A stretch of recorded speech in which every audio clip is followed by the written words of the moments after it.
more angles formed by transversals. We're going to cover pages 23 and 24 and answer the question, what is the relationship?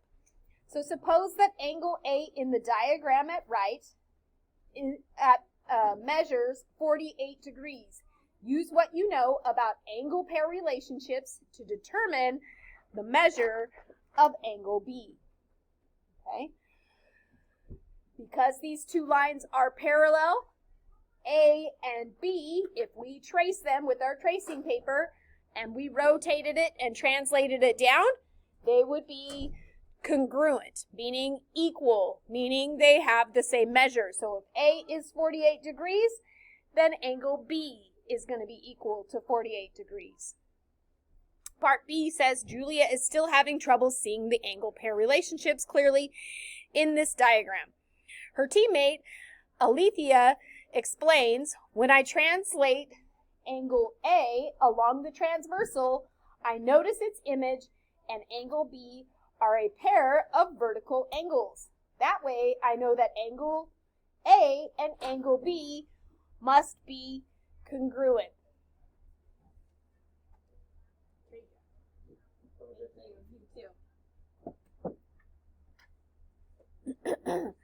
Use Althea's method and tracing paper to determine if the following angle pairs are congruent or supplementary. Be sure to state whether the pair of angles created after the translation is a vertical pair or forms a straight angle. Be ready to justify your conclusion for the class. To see what's happening with angle A and angle B. So if I trace that angle pair onto my tracing paper and I'm translate it down, you can see through the paper that A and B would be right next to each other, making a straight line, what we call a straight angle, which is a linear pair, and they are what we call supplementary. Let me move that up a little bit. There we go. Supplementary. So this angle A and angle B are in a relationship that we call same side interior. Same side interior. So they are supplementary. Notice that A is the smaller angle. B is the larger angle. If we were to add those two together, they would be 180 degrees. Okay? For number 2, we took A and we translated it down to its corresponding angle right here. It would be vertical to angle B. We know that vertical angles are congruent, meaning they have equal measure or the same measure. And they form a relationship called alternate exterior angles. Exterior comes because they are on the outside of the parallel lines. Okay? So if you look back at one, they were interior because they were between or inside the parallel lines. So one way to think about it is your house at home or your apartment or whatever you live in. If you go inside, you're on the interior of your house. You go outside, you're on the exterior of your house, right? Okay. And the third relationship, we have A and B here. We have a large and a small. They are going to be supplementary, but they do not have a special relationship. They're just, they would end up being supplementary. Okay. Jumping down to question 94. Says, alternate interior angles theorems. In problem 93, Althea showed that the shaded angles in the diagram are congruent. These angles are called alternate interior angles. They are called alternate because they are on opposite sides of the transversal.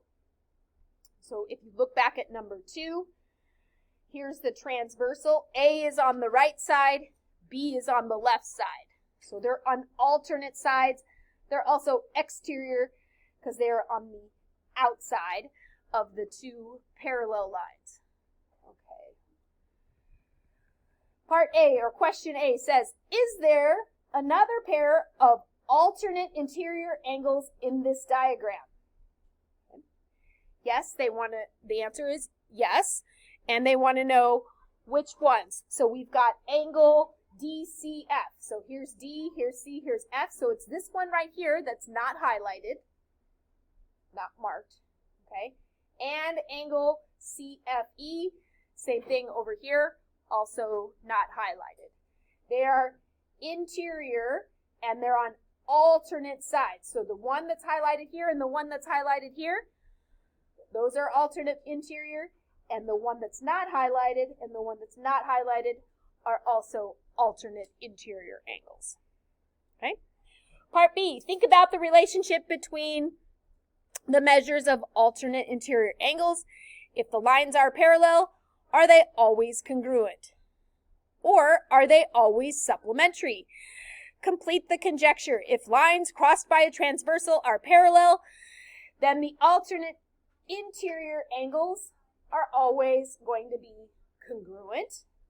You can see that this one that's shaded right here and this one that's shaded right here, they're both the smaller ones, so they're going to be congruent. And the other pair that they talked about, this one that's not shaded and this one that's not shaded, are the bigger ones. They're also going to be congruent.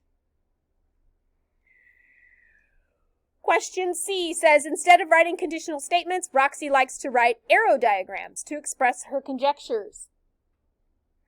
She expresses the conjecture from part B as lines are parallel, and then she draws this little arrow and says alternate interior angles are congruent. This arrow diagram says the same thing as the conditional statement you wrote in part B. How is it different from the conditional statement? And what does the arrow mean? Okay, so a conditional statement is going to look like this. It's going to say if something, something, something, then something, something, something, right? So if you're asked to use a conditional statement, start with if, and then finish your sentence with then, or use the arrow, and that arrow is going to mean that the second part is a consequence of the first part. So whatever your first part is, draw the arrow, then the second part is going to be whatever happens because of that first part. Part D at the top of page 24 says, prove that if parallel lines are crossed by a transversal, then the alternate interior angles are congruent. That is, use rigid transformations to map angle CFG. So CFG, that's this angle right here that's shaded, onto angle BCF. So here's BCF, this other one that's shaded. And explain, be sure your team agrees. Okay, so the top shaded angle can translate down the transversal and reflect over and becomes, well, if you just slide it down, it's going to be vertical to that one. But if you reflect it over, it would be on top of it. But because they're vertical, you can know that vertical angles are congruent, and it is vertical to the other shaded angle. Okay? Leave that up there for a second. Here's what you guys are going to do in your teams of 4.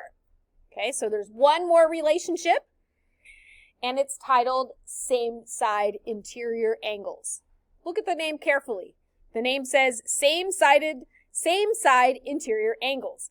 So the shaded angles in the diagram at right have another angle pair relationship. They are called same side interior angles. So if you have your highlighter, highlight where it says same side interior angles. That's where you guys are going to work on for this last problem. It says, first, why do you think they have this name? It's kind of an obvious name, okay? It's going to be exactly what they're talking about, right? It's called the name of it is explaining exactly what it is. So what is the relationship between the angle measures of the same side interior angles? So you're going to discuss it with your team, and you're going to write a conjecture about the relationship of the angle measures. Your conjecture can be either in the form of a conditional statement, or if you like the arrow one better, you can use that one. And it tells you right here exactly how it should start. If lines crossed by a transversal are parallel, then the same side interior angles are ... You just fill in what you think it's going to be. I'll give you a hint. It's one of two things. They're either congruent or they're supplementary. They're either congruent or they're supplementary, right? It's like those two choices. There aren't any other choices, okay? Part C says Claudio decided to prove this theorem as follows. He used the letter diagram to represent the measures of the angles. He wrote that A plus B equals 180 and A equals C. Is he correct? Yes, Claudio is correct. No, Claudio is not correct because he did this or he didn't do that, okay? And then part D, finish Claudio's proof. Explain why same side interior angles are always supplementary whenever the lines are vertical. So it kind of gives you a big, huge hint